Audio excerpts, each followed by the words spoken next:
Electron ने एक बार cover किया, यानी इलेक्ट्रॉन यहां से चला, इस रास्ते पर चला, इसे वेव बनाता हुआ चला चला चला चला चला चला चला चला चला चला अपने रास्ते पर आ गया। तो इसका उन्होंने बोला कि क्या मैं इसका सरकमफेरेंस 2πr लिख सकता हूं?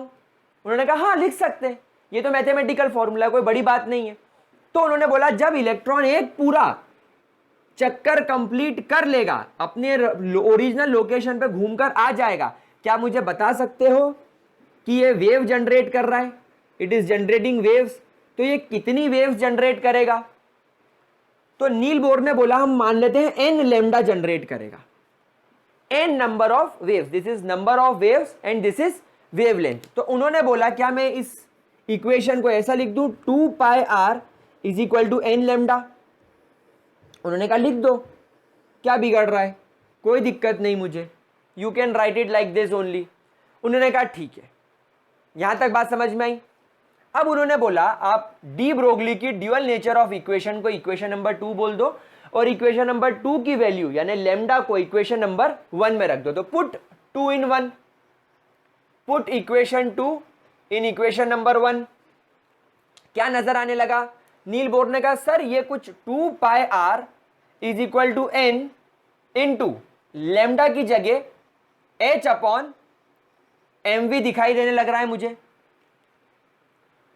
नील बोर ने कहा एम वी और आर को एक साथ रख दो, तो एम वी इधर चला गया, तो ये हो गया M into V into R, ये ऊपर एन एच अपनी जगह पे है। उन्होंने कहा इस 2π को नीचे ले आओ। अरे तेरी, ये तो बोर क्वांटाइजेशन आ गया। किसने मदद करी? आइंस्टाइन ने। क्या प्रूफ हुआ? Angular momentum is equal to n h upon 2π। इसका मतलब क्या है? इसका मतलब यह है कि नील बोर उस चीज को देख जरूर रहे थे लेकिन समझ नहीं पाए, क्योंकि डी ब्रोगली का कंसेप्ट उनको अननोन था। डी ब्रोगली ने क्या सिखाया कि अगर एक इलेक्ट्रॉन है और अगर ये एक तरीके का मैटर है तो ये मोमेंटम तो शो करेगा, लेकिन ये खुद भी अपने पाथ पर n नंबर ऑफ वेव्स बनाता रहेगा, बिल्कुल वेव बनाएगा, इलेक्ट्रोमैग्नेटिक वेव्स जनरेट करता हुआ चलेगा।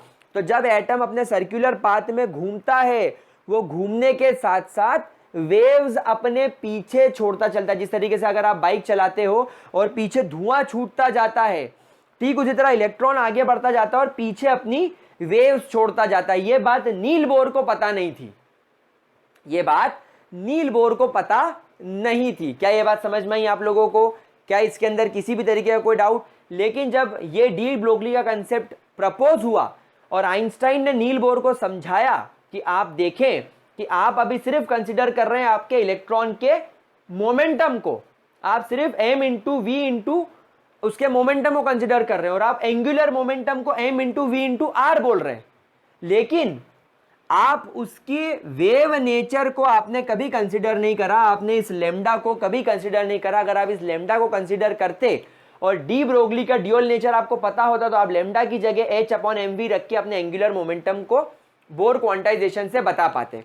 तो this is how Einstein helped Niels Bohr to understand what is Bohr's quantization. क्या ये बात समझ में आ रही है? तो अब एक्चुअली बोर क्वांटाइजेशन का मतलब क्या है? अगर एक इलेक्ट्रॉन जिसका मास m है, वेलोसिटी v है और एक वो रेडियस r पर, अगर वो एक सर्कुलर पाथ में घूम रहा है तो घूमते घूमते घूमते घूमते वो अपने पास में n लैम्डा वेव्स भी जनरेट करेगा। मतलब electron is not only revolving around the nucleus, it is also producing n number of waves.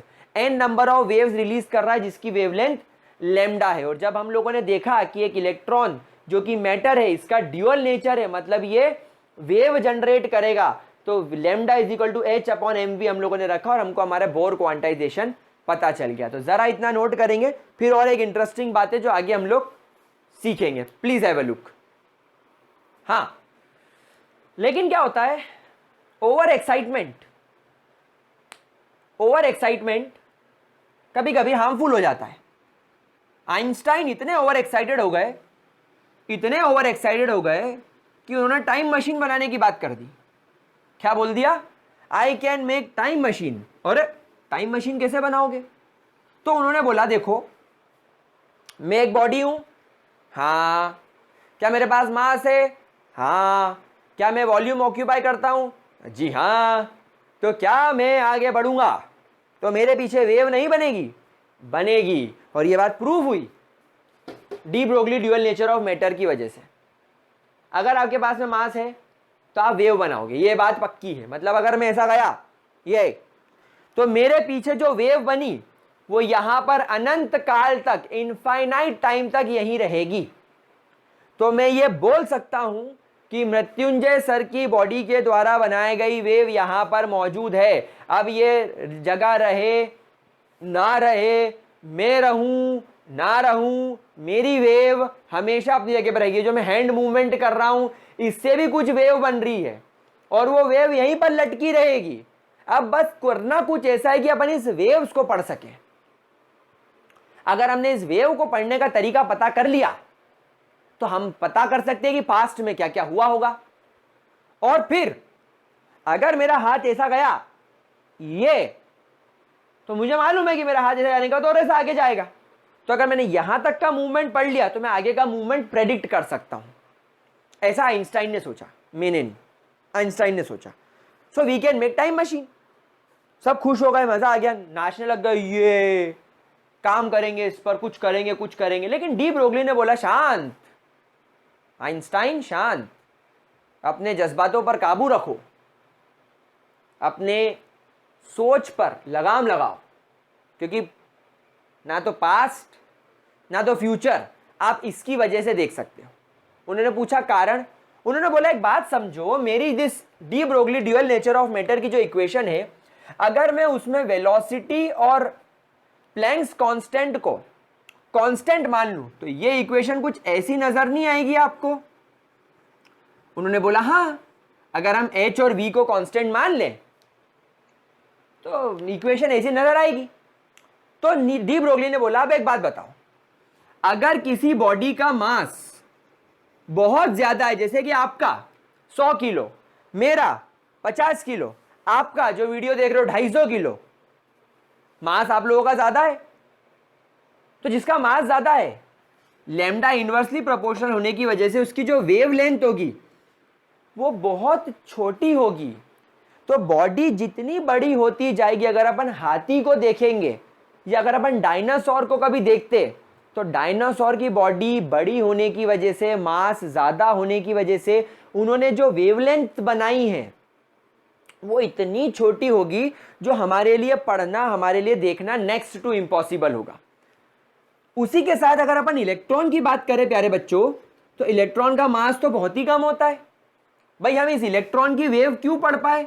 Niels Bohr इस इलेक्ट्रॉन की वेव क्यों पढ़ पाए? क्योंकि इलेक्ट्रॉन का मास 9.1 इंटू 10⁻³ kg था। इतना छोटा मास होने की वजह से इस छोटी बॉडी के द्वारा वेवलेंथ जो बनाई गई वो बहुत ज्यादा बड़ी थी, इसलिए हमें दिख पाई, इसलिए हम इसे ऑब्जर्व कर पाए। हम हमारी वेवलेंथ तो कभी ऑब्जर्व नहीं कर पाए, लेकिन इलेक्ट्रॉन की क्यों कर ली? क्योंकि इलेक्ट्रॉन का मास कम था। इनवर्स प्रोपोर्शन चल रहा है, मैं बड़ा तू छोटा, तू छोटा मैं बड़ा। समझ में आ रही बात? सो देयरफॉर आइंस्टाइन शांति, कोई उछल कूद करने वाली बात नहीं है, रिलैक्स।